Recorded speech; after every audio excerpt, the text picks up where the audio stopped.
is Friday night hangout, creating our stories, piece by piece. This is Friday night hangout, creating our stories, piece by piece. Exploring limitless opportunities, illuminate our path, amplify our impact. Oh, it's Friday night hangout. It's Friday night hangout. Are you feeling stuck in your business, professional or personal life? Or are you struggling to find purpose and direction? Imagine having a clear sense of direction, achieving your goals and living a fulfilling life. Joy Onyesoh Coaching Consult is here to help you. We will work with you to identify your strengths, overcome obstacles, and develop a personalized plan to achieve your dreams. With our coaching and consulting services, you will gain clarity, confidence, and the tools you need to succeed. Do not let fear, lack of clarity, or doubt hold you back any longer. Take the first step towards achieving your goals and living your best life. Contact Joy Onyesoh Coaching Consult today. Joy Onyesoh Coaching Consult, empowering you to reach your full potential. Call, SMS, or WhatsApp +234 704 229 1171. Or you can visit our website www.joyonyesohcoachingconsult.com.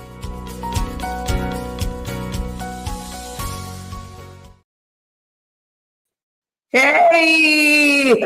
Welcome to another exciting episode of Friday Night Hangout. Welcome to episode 234. Yes.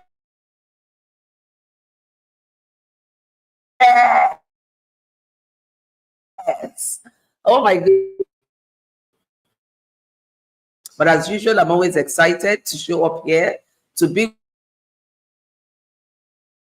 with you. And so I welcome you to another exciting conversation. We're going to be talking about building a support network. You just want to sit tight because this is that conversation that will enable you to finish this year strong. So I'm Joy Onyesoh, your host or your hostess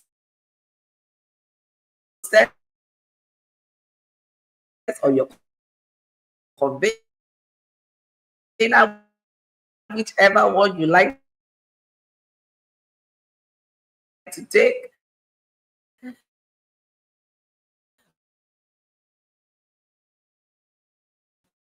But just know that I simply love, honor, and celebrate you. And I'm excited to have you here.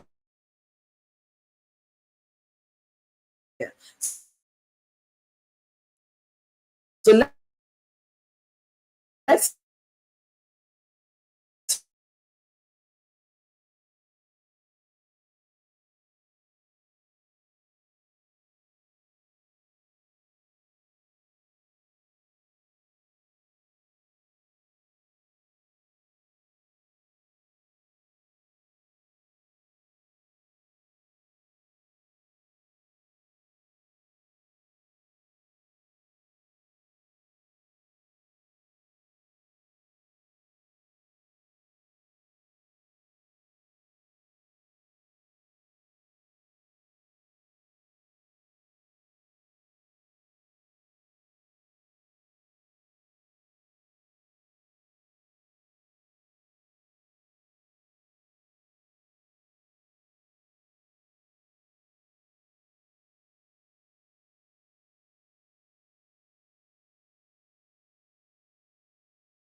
is how resilient we can be, okay? Welcome to the 234th episode of Friday Night Hangout. We're having some technical glitches, but not to worry. We are here and we're going to have an exciting conversation. So please join me as I welcome Ayom Ejiga, our special guest tonight, who is going to be talking to us on, building a support network, the power of a community. Welcome, my dear sister Ejiga. Welcome. Nice to have you here with us tonight. Thank you so much. Good evening to everyone, and thank you for Can you hear me? Yes, I can hear you. Yeah. Can you not hear me? Can you people not hear me? I know. Okay, great. Great. Now we are hearing there's some delays. Yeah, there's some delays, but I can hear you now. Okay. Okay, thank you so much. And I had introduced you before the network glitch happened. I do hope you, all of you, got to see it. If not, please look at the comment section. We've put in her amazing resume there. And trust me, she's one person you want to get your note-taking material as we have this conversation. Like I said, she's a trained Maxwell leadership coach consultant. She's also a trainer and inspirational speaker. And she has published 3 books. So you don't want to miss any of the conversations tonight. So let's go right in. Do you have an opening word for them before we go into some of the questions, that will set the tone for the conversation? What opening word do I have now? Just encourage people to just stay put, because I believe they're going to have something to take home and work with today. So make sure you keen it, yeah, and give us your full attention. Thank you so much. Okay, we are discussing tonight, building a support network and the power of community. I know one of the things that attracted me to you when we met in Doha. So for those who do not know, this is not the first time she's been here explaining the first edition, but let me just quickly recap. We met last year in Doha at the NHN, event in Doha, Qatar. And we got attracted to ourselves and we just formed, a bond. And one of the things that drew us was we had similar experiences with nurturing special kids, and it seemed as if that bettered the purpose in us and took us into another direction. So we could relate. Her story, resonated with me. And just leveraging that, I want to ask you, so how did that help you in building a support community? How did you go about it? How has it worked for you in your personal life and in your professional life? Yeah. Okay. Are you talking about my experience? How my experience have helped me in building a support community? Or just yes. Okay. Yes. Yeah. I think I realized that, not that I just realized, I realized that we can't function to our optimum capacity alone. That's why we need a support community. That is why we have families. That is where we have churches. We have various kinds of community. And for me, I particularly appreciated the role of community much more than before, when I had my experience of having my daughter, raising her. Because, okay, even the family community, for instance, when she was born, of course, I had to give up everything to take care of her at that initial time. And when she was a bit older and she started going to school, because like I'm joining from the UK, she was born in Ireland, and in this part of the world, the government provides support. So it's like when it was time for her age, they always provide this kind of support that they'll provide a bus to come and pick her from home, take her to school. And at that point, I also started working. And because I couldn't do this alone, even my children, we all joined together to raise her, so that they too joined in taking care of her, to the extent that even her immediate elder sister could take care of her. So there was a way we did a schedule. It was more of doing it out of love. They actually wanted to help. So somebody may feed her breakfast, somebody may feed her lunch. When it's time for her to come back from school, normally I will not be back from work then. So the elder one will be at home to collect her. So that is still the power of community, because if I didn't have that support, I wouldn't have been able to do the things I was doing at that time. And then eventually, when she also passed, the power of community also came into play, because she died in 2019. And then I experienced the power of like personal resilience, because resilience is about you being able to bounce back after you've experienced a setback. So when she died, and being a member of a church which I was committed to, the way my church members stood by me, the way they supported me, the way they were there for me, they made sure that we're not alone. They made sure that they kept coming to visit us when the incident happened initially. They kept bringing food, because when you have bereavement or you go through certain kinds of adversity, you're usually not even able to cook or even take care of yourself. But they made sure they were there to always support us, ensure that we eat, ensure that we have all the basic things we need in the house, ensure that we're not alone. And that love and support that they gave to me also helped me to be able to recover quicker from the grief. Because I know that if I was alone, I wouldn't have been able to recover that way. But having that supportive community, my church community, my family being around me, it helped me to be able to navigate the challenges of life. And I've also been able to bounce back. So that is the power of community when it comes to personal resilience for me. And also when it comes to professional resilience, I've also experienced the power of community. And actually, even your family support, your family community, your church community, the role they play still also overlap into your professional resilience. Because like having my daughter again, the reason why I could go back to work when she was maybe like 4 years, when she started going to school, was because I had that support.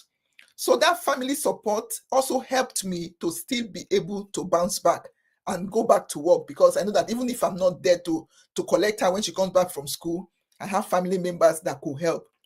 So that was still the power of community helping me in my professional resilience. And then when Professor Joy introduced me, she said I'm a member of the Maxwell Leadership Team. And that is one community that has greatly helped me as well, because being part of that kind of community, it's a personal development community, it's a leadership development community, it's a community that we've formed as a family. We support one another. We are a group of people that we do similar jobs. But one thing that we always tell ourselves in Maxwell Leadership is that we are not competitors, we are collaborators, which is actually what I'm doing with my sister, Professor Joy. Because even though we have similar passion, we have similar ministry, we do similar work in coaching, in training and all that, but because we understand the power of community, we don't compete against each other. And that is what we need to understand when we're talking about community. Because when you understand the power of community, you know that I join a community to support other people and for them to also support me. So we are there to collaborate. So in terms of professional resilience, Maxwell Leadership helped me to bounce back. I even remember like when I lost my daughter in 2019, my daughter passed in August 2019. And then in November that same year, my mother also passed. And at that point, if I was like losing my mind, because I was just trying to like gradually recover from the passing of my daughter when my mother died. And that day when I heard the news of my mother's passing, I was just walking like a living dead. I couldn't even process anything. And I put a message in the group, the Maxwell Leadership big group that I belong to. And I said, please pray for me. This is what I'm going through. And I started receiving encouragement. People were telling me, call me at any time. They were also sharing their own experiences. And you won't believe that by the following day, I felt strong. By the following day, I could now process what was going on. And I knew that they prayed for me, because if they didn't pray for me, I wouldn't have been able to come to where I was. That is still the power of community. This was a professional group, but we know that our personal life overlap with our professional life as well. So then supporting me in that time of hardship helped me to be able to bounce back. And staying in that kind of community, there's a slogan that we always use in Maxwell leadership. They tell you, stay close to the fire. That is the community. Because when you are close to the fire, when you say you belong to a community, make sure that you are really plugged in. Because it is when you stay close to that fire that you see yourself benefiting from that community. I see myself being inspired as I'm doing my job as an entrepreneur. For sometimes you get discouraged.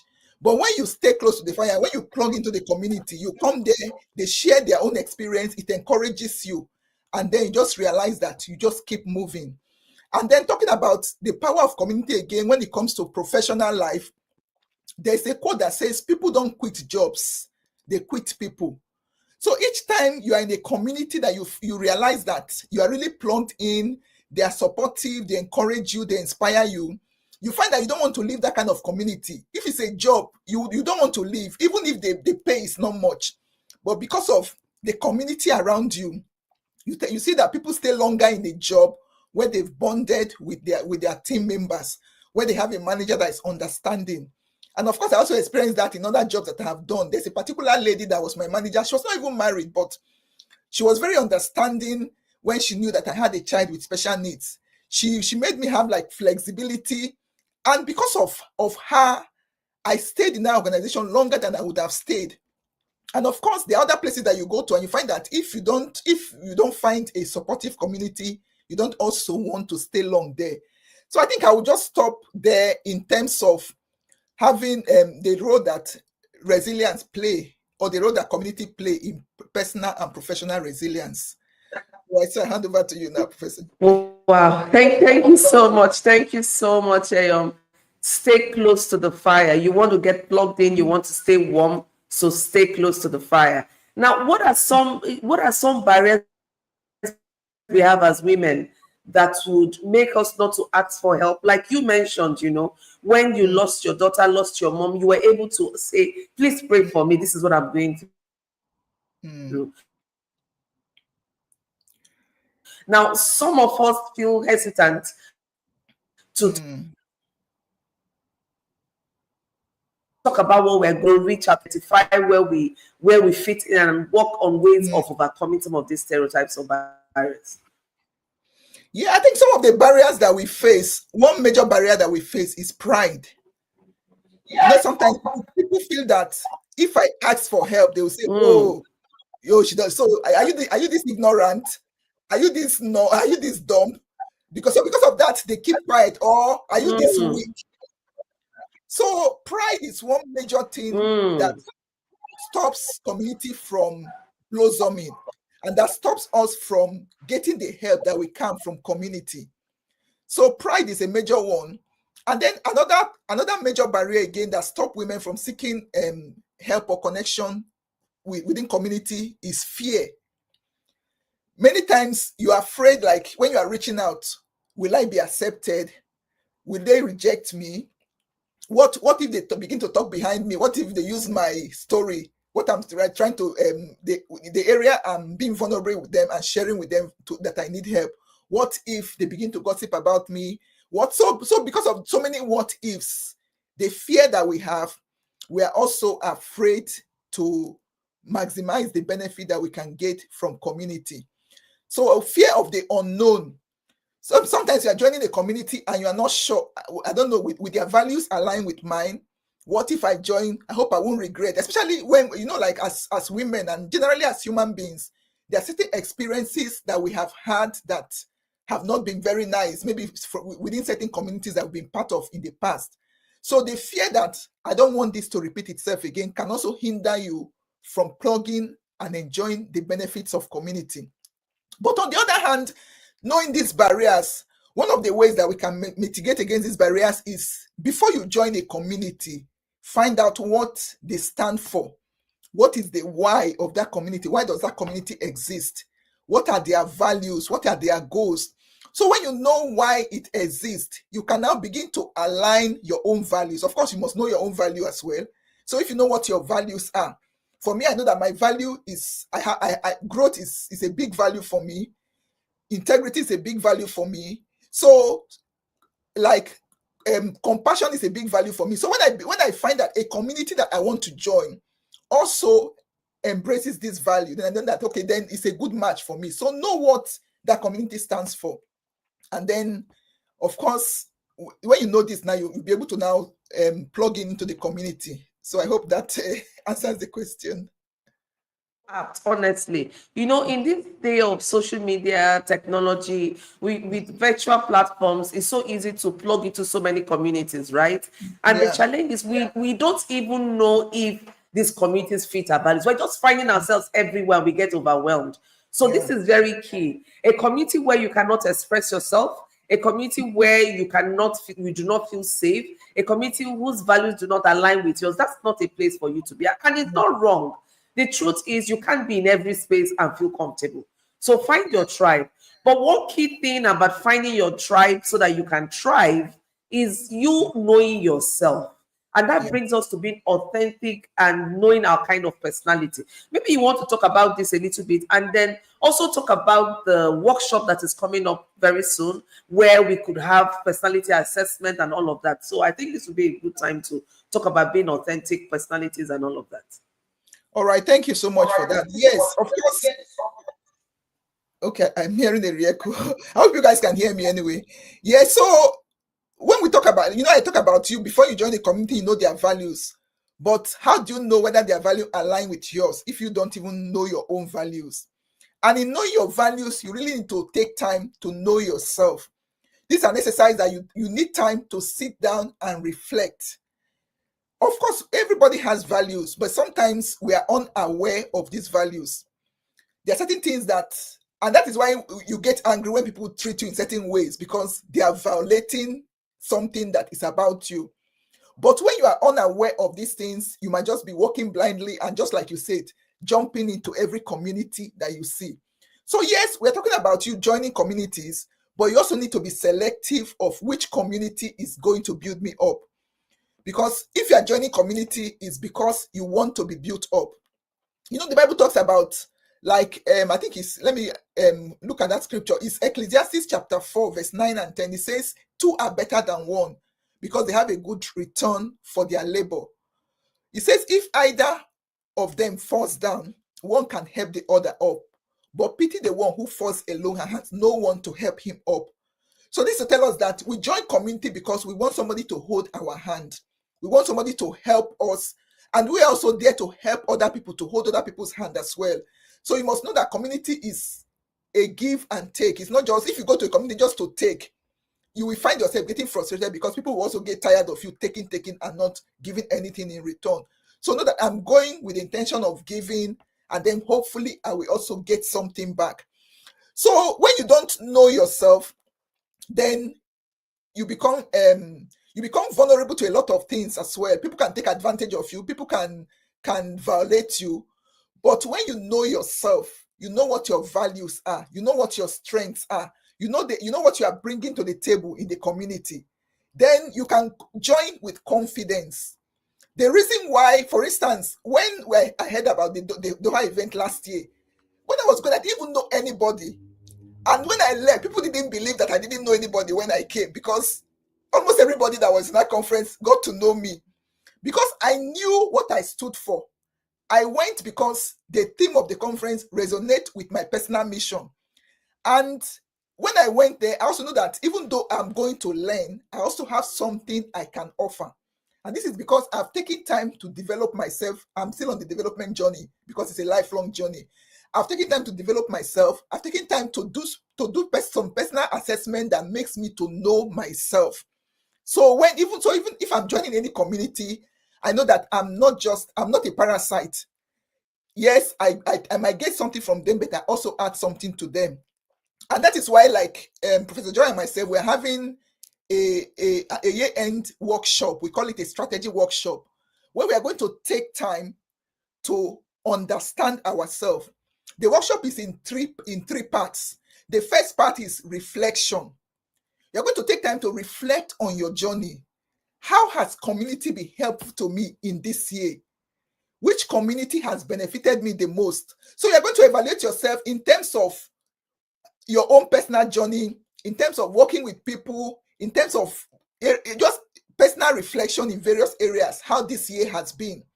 And then after you do the personal reflection, we're also going to help you take some personal assessment where you'll be able to understand yourself better.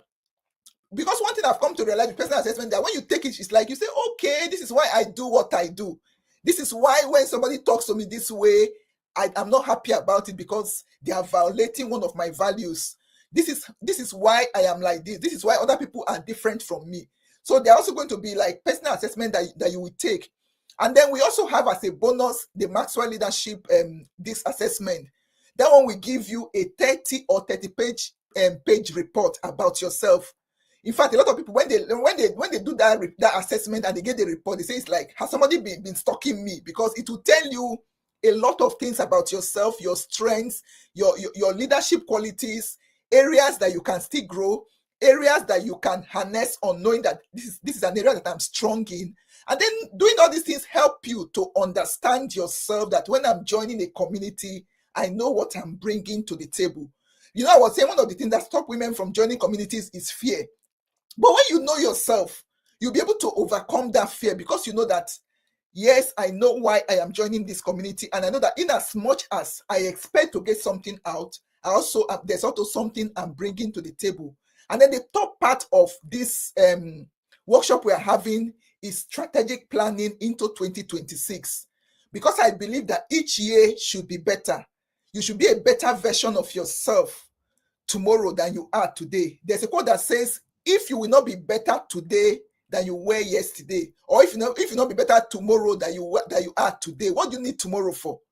You don't need tomorrow if you're not going to be better tomorrow. So if you don't need 2026 if you are not going to be a better version of yourself. So the third part of the workshop is to help you strategically plan, so that as I move into 2026, how can I maximize the value of collaboration? Because that is one thing about community. You can collaborate with other people, just like Professor Joy and myself are collaborating now in different ways.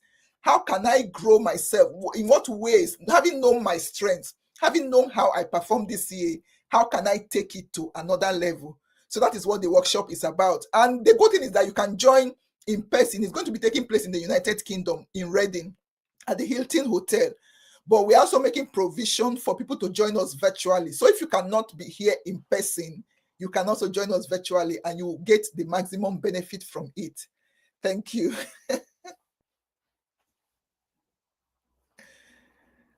I can hear you. Hear me now? Can you hear me now? I can hear you Okay. now. Yeah. Okay. Like Coach Ayom said, if you can't join us in person in UK, please make sure you reserve your seat and join us virtually.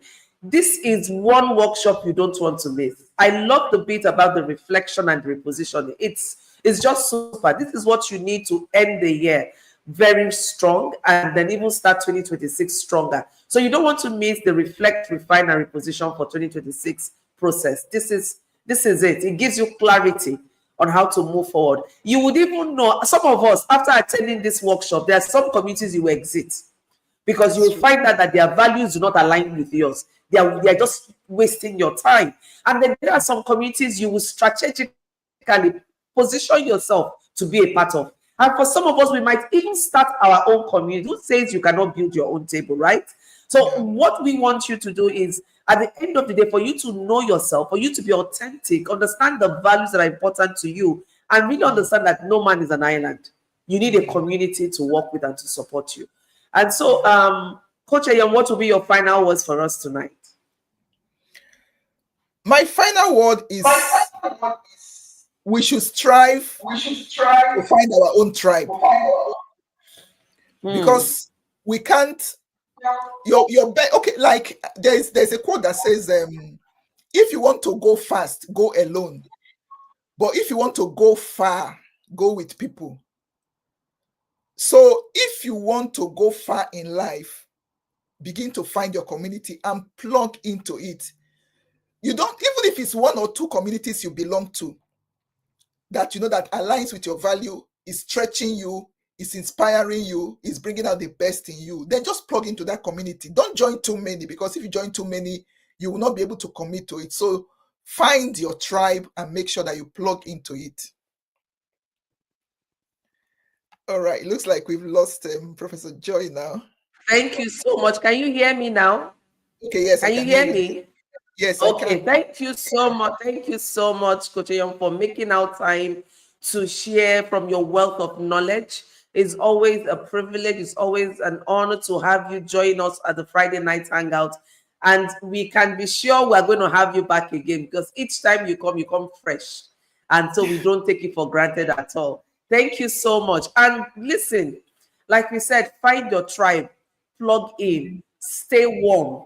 Now, you don't want to miss next week's episode. We're going to be looking at mindfulness and well being. In finding your community, in building a support system, how do you want to make sure that you are taking care of yourself and that you're mindful of your actions, your thoughts, and all of that? This is a conversation we're going to be having next week. And talking about community as well, do you know we have a Telegram community? Joy Onyesoh Coaching Consult on Telegram page. Please do not forget to join us. And you can also join us on YouTube. We have the Friday Night Hangout on YouTube. So thank you so much for joining us in. And please do share, tell your friends, tell your loved ones about this conversation. This is a very important conversation that we need to publicize. Until we come your way next week, Friday, stay blessed, stay near the fire, find your tribe, and thrive. From myself and the team in the studio is bye for now. We love and honor you, and we look forward to seeing you next week, Friday. Bye for now. This is a call to accomplished women executives, leaders, and influencers. Are you feeling stuck, uncertain, or unfulfilled in your personal or professional life? Do you yearn for clarity, purpose, and a sense of direction? If yes, then join us for the Rediscover Tribe Retreats 2026 in Zanzibar from January 26th to 30th and embark on a transformative journey to reignite your passion, purpose, and spark. Reclaim your clarity, reignite your spark, and thrive in your new season. This exclusive retreat is designed to help you let go of the doubts and fears that hold you back and discover a clear path forward. It helps you to discover your evolving purpose and passion, explore your values, strengths, and passions, and align them with your personal and professional goals. Connect with like-minded women who inspire and will hold you accountable and also uplift you. Build meaningful relationships with fellow women leaders who understand your challenges and aspirations. Our retreat offers a safe, supportive, and inspiring environment where you can reflect on your experiences and gain new insights. Develop strategies to overcome obstacles and achieve your goals. It also helps you to connect with women, who share your values and aspirations. What to expect at the Retreat 2026? Thought-provoking workshops and discussions, guided meditations and reflective exercises, meaningful connections with like-minded women, opportunities for personal growth and development, and time to catch your breath, to rest. We understand how much rest means to busy professionals. We have limited slots. Do not miss this opportunity to transform your life and leadership. Register now. Get ready to spark your greatness. Join us in Zanzibar, January 26th to 30th, and reignite